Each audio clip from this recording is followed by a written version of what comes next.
Hello everyone, good morning. আবারও চলে এসেছি তোমাদের সামনে ছোট্ট একটা ব্লগ নিয়ে।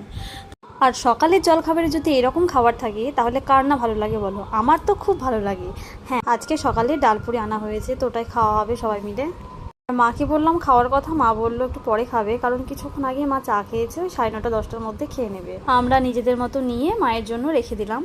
তো বেশ অনেকটা পরিমাণে ডালপুরি আনা হয়েছিল, প্রায় 200 টাকার মতো।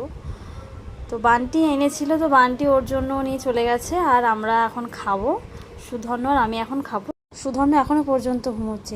ছেলেটা ইদানিং দেখছি দুপুরের দিকে ঘুমোচ্ছে তো না, তারপরে আবার রাত্রে অনেকটা রাত পর্যন্ত জেগে থাকছে, দিয়ে সকালে অনেকটা দেরি করে ঘুম থেকে উঠছে।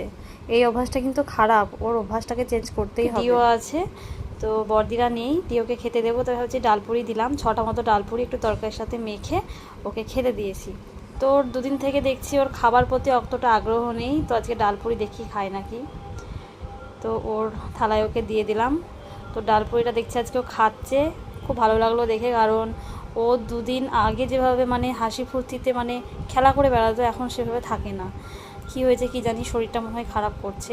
আর এখানে ছেলের জন্য বাড়ছি খাবার। তো সুধন্য দাঁত মাজা হয়ে গেছে ঘুম থেকে উঠে, তো খাবে, খেয়ে আবার পড়তে বসবে। তো সুধন্যর সাথে আমিও একটু নিয়ে খেয়ে নিলাম, কারণ বেশ অনেকটা বেলা হয়ে গেছে। আমিও অনেকক্ষণ আগেই চা খেয়েছি। আমার আবার একটু বেলা হয়ে গেলে যদি আমার খিদে লেগে থাকে না, আমি যদি কিছু না খাই তো আমার মাথা গরম হয়ে যাবে, রাগ উঠে পড়বে, কেন জানি না। সিজারের পর থেকে এরকমটা হয়। যাই হোক, ডিওর খাওয়া হয়ে গেছে, ডিও এখন খাওয়া দাওয়ার পর চুপচাপ এসে শুয়ে পড়েছে।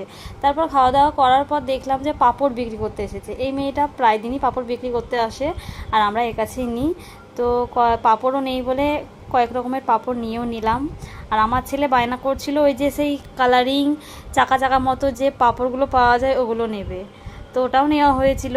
এই দেখো ললি পাঁপড় নিয়েছি, তার সাথে টমেটোর এই গোল গোল পাঁপড়গুলো নিয়েছি, ব্যাট পাঁপড় নিয়েছি, একটা নিমকিও নিয়েছি। তারপরে ছেলে বায়না করছিল এইগুলোর জন্য, তো এগুলোও নিয়ে নিলাম 250 মতো। আর এই দেখো এই বড় বড় এরকম পাঁপড় নিয়েছি প্যাকেটে পোড়া। তো পাঁপড় ভাজবো, সামনে নামযোগ্য আসছে। অ্যাটলিস্ট বাড়িতে মেহমান এলে ভেজে খাওয়ানো তো যাবে। তো মাছ নিয়েছি, রুই মাছ মাঝারি সাইজের, তো ওটাকে এবার কাটতে বসবো।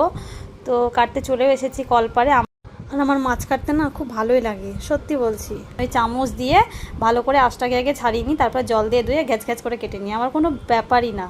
এর থেকে বড় মাছও কোনো ব্যাপারই না। তো এরকম মাছ কাটছে, আর আমার এক সাইডে বসে আছে আমার ছেলে, ওকে দেখালাম না, ও একটা মাছ নিয়ে ও আমার মতো কাটতে বসেছে জানো।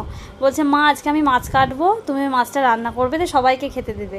তো মাছটা কাটতে কাটতে পুরো ওর দফা দফা তো শেষ করে দিয়েছে, ওকে দিলে বুঝতেই পারছো। আর এখন মেঘলা মেঘলা ওয়েদার, কি বলতো, একবার রোদ